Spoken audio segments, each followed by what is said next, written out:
నమస్తే, నా పేరు కిరణ్ మై. స్మార్ట్ సిటీ పొలిటికల్కి స్వాగతం. ముందుగా హెడ్లైన్స్. నవరత్నాలు పేదలందరికీ ఇళ్ల పథకానికి శ్రీకారం చుట్టిన ముఖ్యమంత్రి జగన్.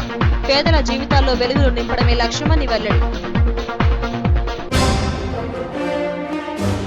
నివర్ తుఫాన్ బాధితులకు న్యాయం జరిగే వరకు పోరాడతా. జనసేన అధినేత పవన్ కళ్యాణ్ స్పష్టీకరణ. ఇళ్ల స్థలాల పంపిణీ పేరిట అవినీతికి పాల్పడుతున్నారు. రామ్ గోపాల్ వర్మ సినిమా తీస్తే జగన్ పాత్రలో నటిస్తానన్న మాజీ ఎమ్మెల్యే బండారు. అక్కచెల్లెమ్మలకు సొంతింటి కల నిజం చేయడమే ప్రభుత్వ లక్ష్యమని సీఎం జగన్మోహన్ రెడ్డి అన్నారు. చిత్తూరు జిల్లా శ్రీకాళహస్తిలో నవరత్నాలు పేదలందరికీ ఇళ్ల పథకాన్ని ఆయన ప్రారంభించారు. అనంతరం ఇళ్ల నిర్మాణ పనులకు శంకుస్థాపన చేశారు. రాష్ట్ర వ్యాప్తంగా పండుగ జరుగుతోందని, సొంతిళ్లు లేని నిరుపేదల్లో ఆనందం కనిపిస్తోందని రాష్ట్ర ముఖ్యమంత్రి వైఎస్ జగన్మోహన్ రెడ్డి అన్నారు. నవరత్నాలు పేదలందరికీ ఇళ్లు పథకాన్ని శ్రీకాళహస్తి మండలం ఊరందూరులో ప్రారంభించారు. పేదలకు ఇళ్ల పట్టాలు పంపిణీ చేశారు. అక్కడ వైఎస్ఆర్ జగనన్న కాలనీలో తొలి విడతలో నిర్మించనున్న ఇళ్ల నిర్మాణ పనులకు శ్రీకారం చుట్టారు. అనంతరం నిర్వహించిన బహిరంగ సభలో ముఖ్యమంత్రి మాట్లాడారు. రాష్ట్ర వ్యాప్తంగా 30.75 లక్షల మందికి ఇళ్ల పట్టాలు పంపిణీ చేస్తున్నామని చెప్పారు. తొలి దశలో 15.60 లక్షల ఇళ్ల నిర్మాణాలను చేపడుతున్నామని తెలిపారు.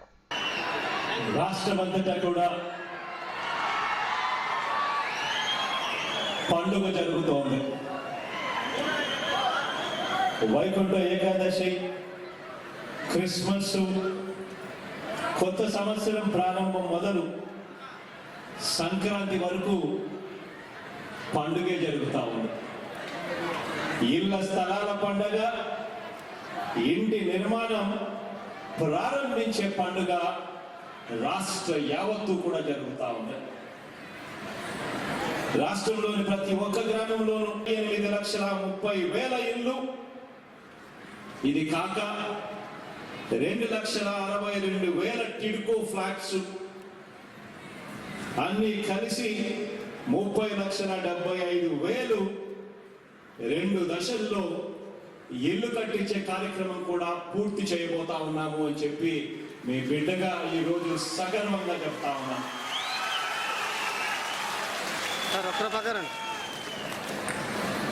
మొదటి దశ కింద కడతా ఉన్న 15,60,000 ఇల్లు,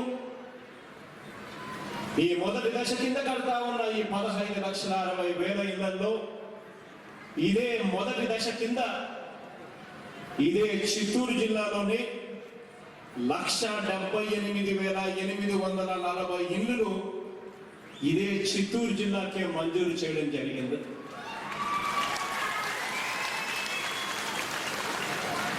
దాదాపుగా 2,50,000 ఇళ్ల స్థలాలు మొదటి దఫా కింద 1,78,840 ఇళ్లు ఈ జిల్లాలో ఇండ్లు కట్టడానికి శ్రీకారం చుడతా ఉన్నాం.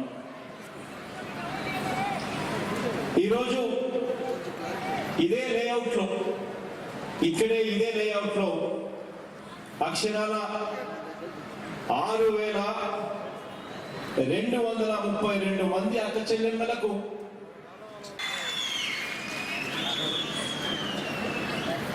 ఇక్కడికి వేదిక మీదకి రాకముందు కలెక్టర్ గారిని అడిగా, భరత్ ఇక్కడ సైటు మనం ప్లాట్లు ఇస్తా ఉన్నాం కదా, ఆ ప్లాట్కు మార్కెట్ రేట్ ఎంత భరత్ అని చెప్పి కలెక్టర్ గారిని అడిగా. ఇవాళ నేను అడుగుతా ఉన్నా, ప్లాట్ విలువే దాదాపుగా 7 లక్షల రూపాయలు కనిపిస్తూ ఉంటే నిజంగా ప్రతి అక్క చెల్లెమ్మకు ఒక అన్నగా, ఒక తమ్ముడిగా ఇంతకన్నా నా జీవితానికి ఇంక ఏం కావాలి అని చెప్పి అడుగుతా ఉన్నా. దేవుడు ఇచ్చిన ఇంత గొప్ప అవకాశం కన్నా అని చెప్పి అడుగుతా ఉన్నా. నిజంగా రాజకీయంగా నన్ను వెన్నుదన్నుగా ఉండేలా ప్రతి పథకాన్ని కూడా రూపొందించాం. ఎందుకంటే అక్క చెల్లెమ్మలు వారికి తెలిసినట్టుగా రూపాయి విలువ మగవాళ్ళకు కూడా తెలియదు. పంచాయతీరాజ్ శాఖ మంత్రి పెద్దిరెడ్డి రామచంద్రారెడ్డి, ఎమ్మెల్యే శ్రీనివాసులు, జిల్లా కలెక్టర్ ఎన్ గుప్తా తదితరులు సీఎం పర్యటనలో పాల్గొన్నారు. అనంతరం రేణిగుంట విమానాశ్రయానికి చేరుకున్న సీఎం గన్నవరం బయలుదేరి వెళ్లారు. నివర్ తుఫాను కారణంగా రాష్ట్రంలో నష్టపోయిన రైతులకు న్యాయం జరిగేంత వరకు పోరాటం చేస్తానని జనసేన అధినేత పవన్ కళ్యాణ్ అన్నారు. తక్షణం నష్టపరిహారం చెల్లించాలని డిమాండ్ చేశారు. కృష్ణా జిల్లాలో నివర్ తుఫాన్ ప్రభావిత ప్రాంతాల్లో పర్యటించిన పవన్ రైతుల సమస్యలను అడిగి తెలుసుకున్నారు. కంకిపాడు మీదుగా గుడివాడ చేరుకున్న పవన్ కు కురేన్తో భారీ గజమాల వేసి ఘన స్వాగతం పలికారు. గుడివాడలో నిర్వహించిన రోడ్ షోలో పవన్ మాట్లాడారు. రోడ్లు అధ్వానంగా ఉన్నాయని, కొత్త రోడ్లు నిర్మించాలంటూ నేతలను నిలదీయాలని ప్రజలకు ఆయన పిలుపునిచ్చారు. స్థానిక వైసీపీ నేతలకు పేకాట క్లబ్బులు నిర్వహించడంపై ఉన్న శ్రద్ధ పాలనపై లేదని విమర్శించారు. నాకున్న సమాచారం మీరే చెప్పాలి. నాకున్న సమాచారం ప్రజాప్రతినిధులు పేకాట క్లబ్బులు నిర్వహించే సమర్థవంతంగా ప్రజాప్రతినిధులు, వైసీపీ ప్రజాప్రతినిధులు పేకాట క్లబ్బుల్ని రన్ చేసినట్టుగా ప్రభుత్వానికి ప్రజాపాలనని ముందుకు తీసుకెళ్లట్లేదు. మార్పు రావాలి, అందరికీ న్యాయం జరగాలి. దాష్టీకం చేసే ఏ ప్రజాప్రతినిధి అయినా సరే, నోటి దురుసుగా మాట్లాడే ఏ ప్రజాప్రతినిధి అయినా సరే జనసేన చాలా బలంగా ఎదుర్కొంటుంది. అర్హులైన పేదలందరికీ ఇళ్ల పట్టాలు మంజూరు చేయాలని పెందుర్తి మాజీ ఎమ్మెల్యే బండారు సత్యనారాయణమూర్తి డిమాండ్ చేశారు. ఎన్టీఆర్ భవన్లో ఆయన మీడియాతో మాట్లాడారు. ఇళ్ల స్థలాల పంపిణీ పేరిట వైసీపీ ప్రభుత్వం అవినీతికి పాల్పడుతోందని అన్నారు. ఇళ్ల స్థలాల అవినీతిపై దర్శకుడు రామ్ గోపాల్ వర్మ సినిమా తీయాలని ఆయన కోరారు. తనకు అవకాశం ఇస్తే ఆ సినిమాలో తాను జగన్ పాత్ర పోషిస్తానని చెప్పారు. ప్రభుత్వం ప్రకటించిన లబ్ధిదారుల జాబితా తప్పుల తడక అని ఆరోపించారు. డీడీలు కట్టిన లబ్ధిదారులకు ఇళ్లు తక్షణం కేటాయించాలని డిమాండ్ చేశారు. సమావేశంలో పార్టీ నాయకులు బైరెడ్డి పోతున్నరెడ్డి, వానపల్లి రవికుమార్ తదితరులు పాల్గొన్నారు. ఈ మధ్య కొత్త టెక్నిక్ నిన్న చూసే మంత్రులు ఎవరైనా వచ్చి అరుగులు వచ్చి బాబు నా పేరు లేదంటే అమ్మ నీ పేరు రెండు ఇష్టం చూడండి. 30 లక్షలను గొప్పగా చెప్తున్నాయి జగన్మోహన్ రెడ్డి. మీ టీవీలో ఒక్క ప్రశ్న వస్తుంది, మా పర్వ వేజాలు వచ్చింది. ఎవరైనా అరుగులు వచ్చి అడిగితే అమ్మ నేను నెక్స్ట్ వెరిఫై చేస్తాను, నీ పేరు ఉంటుందమ్మా అంటే ఏంటి? ఈ దొంగలు ప్రజలను తప్పించుకోవడం కోసం అబద్ధాలు చెప్తున్నారు. ఇలా సెకండ్ ఇచ్చట ఏ ఫస్ట్ ఇస్తుంది అరుగుడు పేదవాడు ఉంటే ఫస్ట్ ఇస్తున్నాడు. ఏమైపోయింది మీ మెకానిజం? మీ దోపిడీ వాలంటీర్లు ఏమైనారు? అన్నట అవినీతి పెట్టామట, అర్హత కాని వాళ్ళు పెట్టామట. ఆయన ఒక సంగతి తెలియాల, బొత్స గారు మర్చిపోయారేమో. ఈ 21 ఇళ్ళు ఆన్లైన్ లో పెట్టింది బొత్స గారి మంత్రిగా ఉన్నప్పుడు, మేము పెట్టింది కాదు. బొత్స కిరణకుమార్ అనుకుంటాను, రోసాయి గారు చీఫ్ మినిస్టర్, నాకు గుర్తులేదు. కాంగ్రెస్ సృజనా కమిషన్ ఇక్కడే ఉంది. P1, P2, P3 నెట్ లో పెట్టింది తెలుగుదేశమా కాంగ్రెస్ ప్రభుత్వం? ఒక్కసారి మున్సిపల్ కమిషన్ ఇక్కడే ఉన్నారు. ఈ 3 ఒకసారి రాజశేఖర రెడ్డి, నాకు గుర్తులేదు ముఖ్యమంత్రి, కాంగ్రెస్ ప్రభుత్వంలో వారే లబ్ధిదారులు సేకరించి 2 లక్షల సుమారు సేకరించి 1,60,000 ఎంతో ఎలిజిబిలిటీ ఫిక్స్ చేసి అంటే గవర్నమెంట్ ఇది రాజ్యసభ మెంబరు. పైగా అంటాడు ప్రజల్లో నుంచి ఎన్నుకొని రమ్మంటారు లొకేషన్. ఎవరు? విజయసాయి రెడ్డి. ఎక్కడి నుంచి వచ్చావు విజయసాయి రెడ్డి? నువ్వు ప్రజల నుంచి వచ్చేసావా? నిధులు ఎన్నుకుని పంపించారు మాకు వైజాగ్ చేత. విజయసాయి రెడ్డి గారు ప్రవర్తన చూస్తూ ఉంటే ఉత్తరాంధ్రలో ఉన్న బీసీలందరూ కూడా బస్సు అవ్వచ్చు, కృష్ణదాస్ ఉప ముఖ్యమంత్రి, రెవెన్యూ ఆయన అప్పుడు సాబర్ని వచ్చి విజయసాయి మాట్లాడతాడు. అందుచేత ఇది వేరే ఇష్యూ, అది వేరే మాట్లాడుకున్నాం. మరొక్కసారి నిజంగా మీకు పేద 22 లక్షలు ఆన్లైన్లో ఉన్నాయి, శాంక్షన్ అయి ఉన్నాయి. తిరుమల శ్రీవారిని పలువురు ప్రముఖులు దర్శించుకున్నారు. కేంద్ర మంత్రి కిషన్ పాల్ గుర్జా, ఎంపీ సీఎం రమేష్లు వేరువేరుగా స్వామివారిని దర్శనం చేసుకున్నారు. అర్చకులు ఆశీర్వదించగా అధికారులు స్వామివారి ప్రసాదాన్ని అందజేశారు. ప్రతి ఏటా వైకుంఠ ఏకాదశి నాడు శ్రీవారిని దర్శించుకోవడం ఆనవాయితీ అని ఎంపీ రమేష్ అన్నారు. దేశంలో ప్రధాని మోడీ పాలన చూసి ప్రజలు సంతోషంగా ఉన్నారని చెప్పారు. తిరుపతి ఉప ఎన్నికల్లో బీజేపీ, జనసేన కలిసి పోటీ చేస్తాయని అన్నారు. వైకుంఠ ద్వారా ఒకరింటి ఏకాదశి రాలేకపోయినా 10 సంవత్సరం వచ్చేవాడిని. ఆ రష్లో ఈ కరోనాలో ఎందుకు లేని ఈరోజు ప్రశాంతంగా వచ్చి దర్శనం చేసుకోవడం నిజంగా ఆ వెంకటేశ్వర స్వామి మనకి ఇచ్చిన వరం. అలాగే ఏదైతే ఈ సెకండ్ స్పైక్ యూకే నుంచి కొంతమంది ఇండియాకి వచ్చారు, మన ఆంధ్రప్రదేశ్ కూడా వచ్చారు, ఢిల్లీకి వచ్చారు. వీళ్ళందరికీ కూడా కొంతమందికి పాజిటివ్, చాలామందికి వచ్చినా కూడా నెగిటివ్ కూడా వచ్చాయి. కాకపోతే ఈ వైరస్ చాలా స్పీడ్గా స్ప్రెడ్ అవుతుందన్నారు. ఆ భగవంతుని ఒకసారి మరీ కూడా ఇంతవరకు అందరినీ జాగ్రత్త కాపాడారు, ఇక మీదట కూడా అలాగే కాపాడాలని చెప్పేసి ఈ రాష్ట్రం బాగుండాలి, అంతా బాగా జరగాలి, ప్రజలకంతా మేలు జరగాలని ఆ భగవంతుని ప్రార్థించడం. జనరల్గా కూడా తిరుపతిలో ఈ రాజకీయాల గురించి మాట్లాడు. బీజేపీ పార్టీ ఆల్రెడీ ఎప్పటి నుంచో వర్క్ స్టార్ట్ చేసింది. అర్హులైన లబ్ధిదారులకు టిడ్కో ఇళ్లు కేటాయించాలని, డీడీలు కట్టిన వారికి న్యాయం చేయాలని గాజువాక మాజీ ఎమ్మెల్యే పల్లా శ్రీనివాసరావు డిమాండ్ చేశారు. ఈ మేరకు గాజువాక జోనల్ కార్యాలయం ఎదుట ధర్నా నిర్వహించారు. ఇళ్ల కోసం గతంలో చాలా మంది జీవీఎంసీకి డీడీలు కట్టారని, అప్పటి అధికారులు సర్వే నిర్వహించి ఎలిజిబిలిటీ లిస్టును తయారు చేశారని అన్నారు.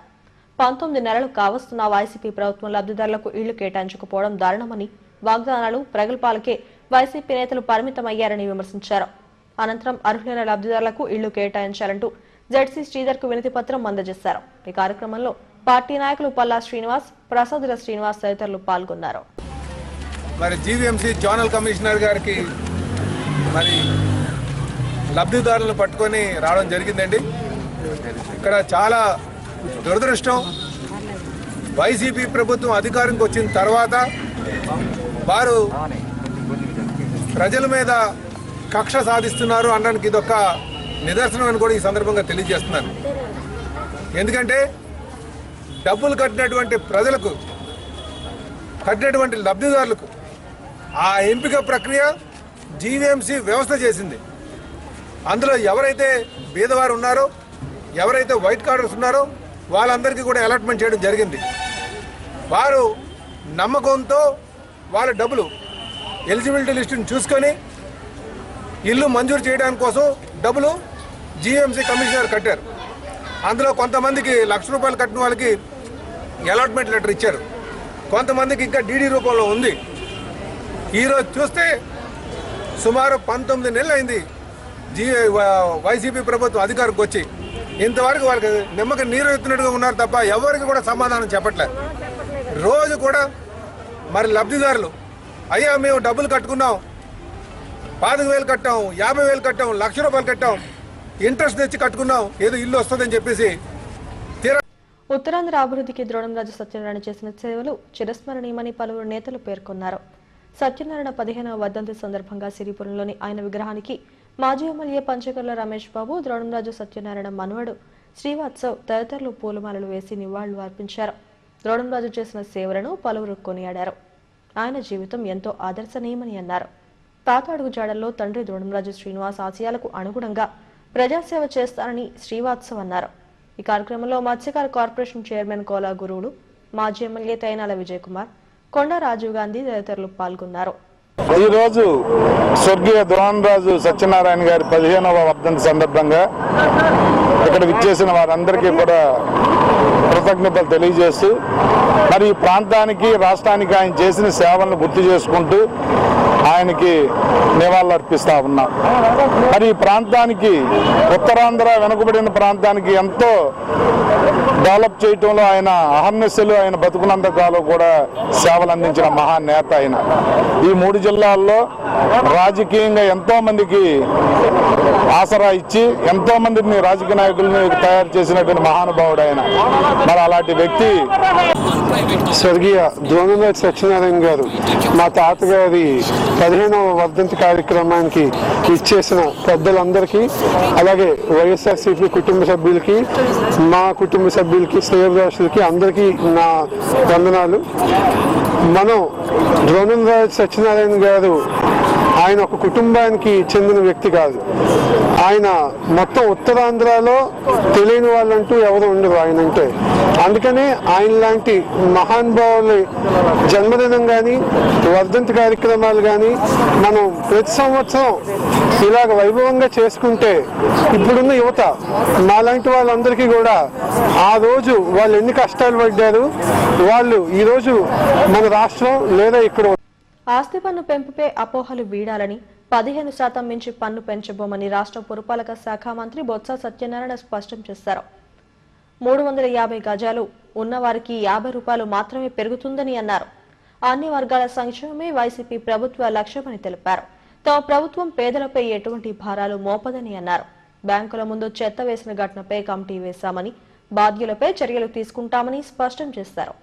పెంపు వద్దని ఎవరు అనట్లేదు. పెంపు ఎందుకు చేస్తున్నామంటే ఒక శాస్త్రీయమైన పద్ధతి ఉండాలండి. ఎవరు కూడా దాంట్లో వచ్చి అన్యాయకాంతంగా జులుంతో దానికి ఒక శాస్త్రీయమైన విధానం లేకుండా నీకు ఇంత ఆశపడి ఉందని చెప్పిన విధానం ఇప్పుడు ఉంది. అలా కాకుండా ప్రజలకి ఎవరు పెద్దవాడు చిన్నవాడు రాజకీయ ఒత్తిళ్ళు లేకపోతే బలవంతులు అనేది ఎక్కడ తారతమ్యం లేకుండా అవినీతికి తావు లేకుండా ఇది ఒక పారదర్శకమైన విధానం ద్వారా మిగతా రాష్ట్రాలతో పాటు ఆంధ్ర రాష్ట్రంలో కూడా తేవాలని ఉద్దేశిస్తుంది. ఆస్తి పన్ను వచ్చి ఏదైతే రిజిస్టర్డ్ వాల్యూ ప్రాపర్టీ వాల్యూ ఉంటుందో అదే వాల్యూని వచ్చి పెట్టుకొని చేయడము, దానివల్ల ఎక్కువగా ఆస్తి పన్ను పెరుగుతుంది అనేది క్యాలిక్యులేషన్లో వచ్చి ప్రజలు ఆందోళన చెందుతున్నారు. నా దగ్గర కూడా 1-2-3 సెషన్లు కూడా వచ్చాయి, ట్యాక్స్ పేర్ సెషన్లు వచ్చాయి. వచ్చి వాళ్ళతో కూర్చోబెట్టి అందరితో మాట్లాడాము. విషయం అంతా కూడా ప్రయాణం చేశాను. వాళ్ళని అడిగాను ఎంత ట్యాక్స్ పెంచితే మీకు అభ్యంతరం లేదని. సరే ఇప్పుడున్న విధానం వల్ల అయితే మాకు వచ్చి 4 రెట్లు 5 రెట్లు పెరిగిపోతుంది సార్, ఉన్న ట్యాక్స్ పెరిగిపోతుంది సార్ అన్నారు. 1 రెట్లు పెరిగితే పర్వాలేదా అన్న, అది కూడా ఎక్కువ సార్ అన్న. మేము ఎంత పెంచాలన్నా ఉన్నదానికంటే ఒక 20% పెరిగితే మాకు అభ్యంతరం లేదు సార్ అని చెప్పి అన్నారు. అంతేనా అన్నాం, అంతే అన్నాం. ముఖ్యమంత్రి గారితో సమావేశం జరిగింది. ఈ విషయాలన్నింటినీ కూడా ఆయన ముందు చెప్పింది. సీఎం గారు ఒకటే చెప్పారు, ఎవరికి ఇబ్బంది లేకుండా చేయండి అని చెప్పి ఇప్పుడు ఇచ్చిన జీవో ప్రకారము ఎప్పటికి కూడా ఒకవేళ ఎలక్షన్ అయిన తర్వాత కౌన్సిల్స్ వచ్చినప్పటికీ కూడా వాళ్ళు కూడా ఎట్టి పరిస్థితుల్లో వాళ్ళ ఇష్టారాజ్యంగా పెంచుకోవడానికి అవకాశం లేకుండా ఉన్న ఆస్తి పన్ను ఏదైతే ఉందో ఇవాళ మన ఇంటికి, మీ ఇంటికి కానీ నా ఇంటికి కానీ ఎవరింటికి అయినా సరే ఏదైతే వాళ్ళు పన్ను కడుతున్నారో దానికి 15% మించి ఒక్క పైసా కూడా పెరగడానికి వీలు లేదనేది నిర్ధారించాము. అంతే పెరగాలనేది. దాంతోపాటు 375 SFT ఎవరైతే ఉన్నారో వాళ్ళందరికీ సంవత్సరానికి 50 రూపాయలు మాత్రమే పన్ను అనేది కూడా నిర్ధారించడం జరిగింది. 50 రూపాయల పన్ను మాత్రమే నిర్ధారించడం జరిగింది సంవత్సరానికి. కాబట్టి ఏ ఒక్కరికి ఆందోళన చెందక్కర్లేదు.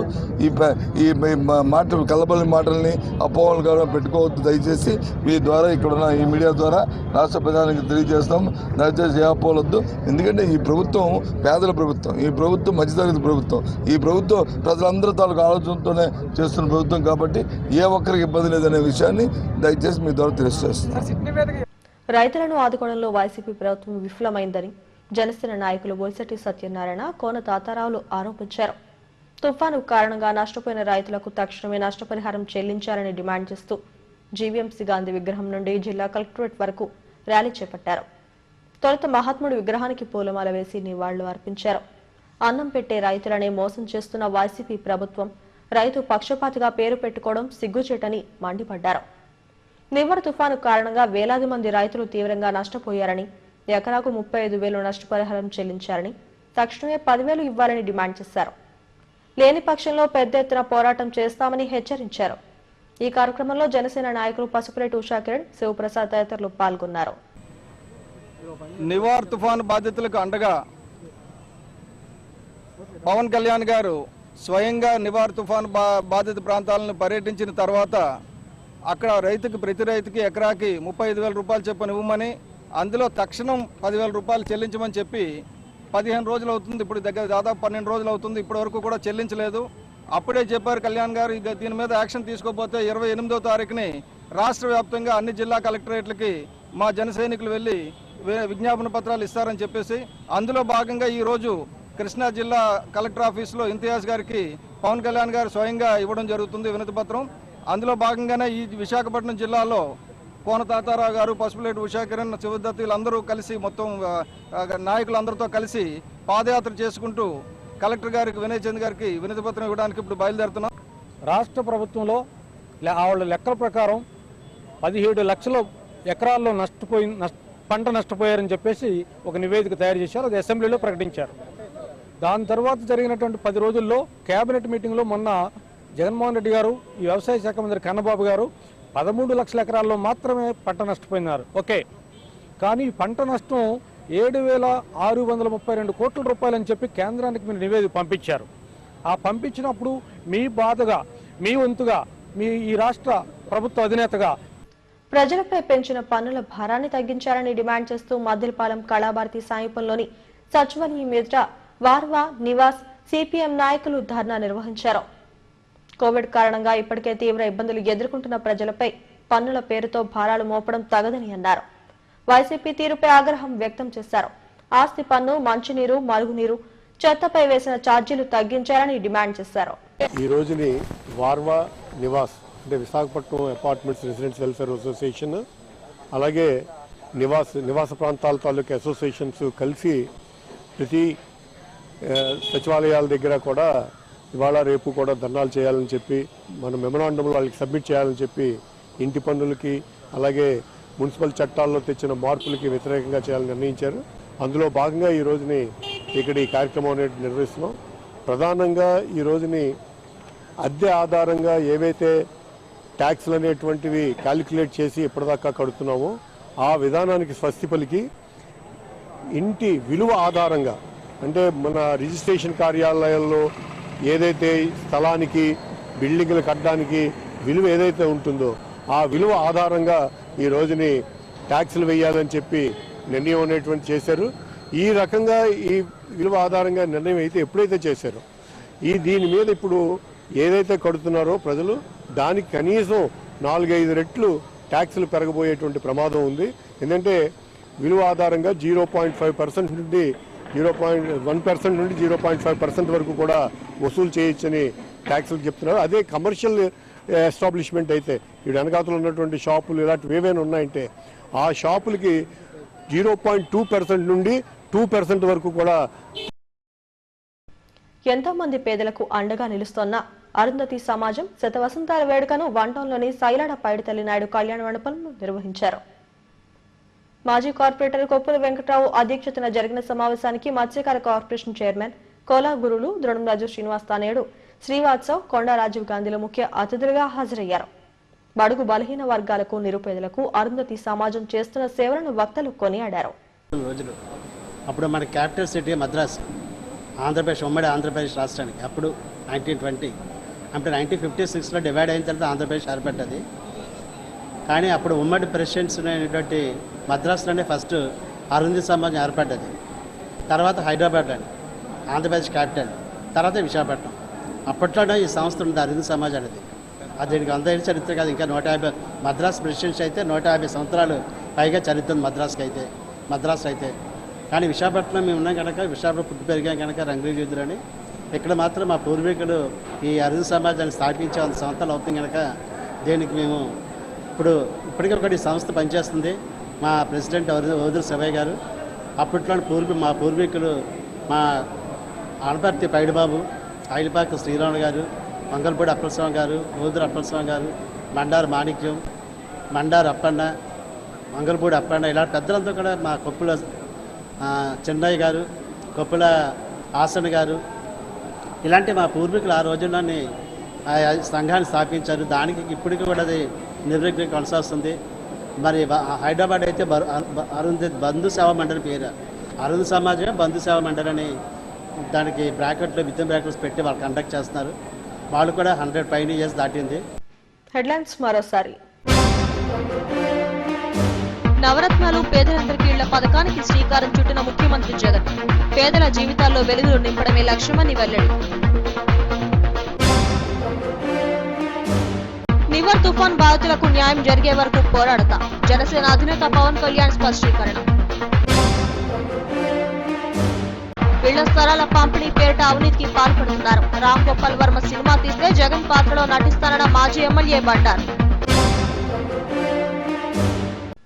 ఇవి స్మార్ట్ సిటీ పల్కడ విశేషాలు. మరిన్ని వార్తా విశేషాల కోసం చూస్తూనే ఉండండి STV న్యూస్.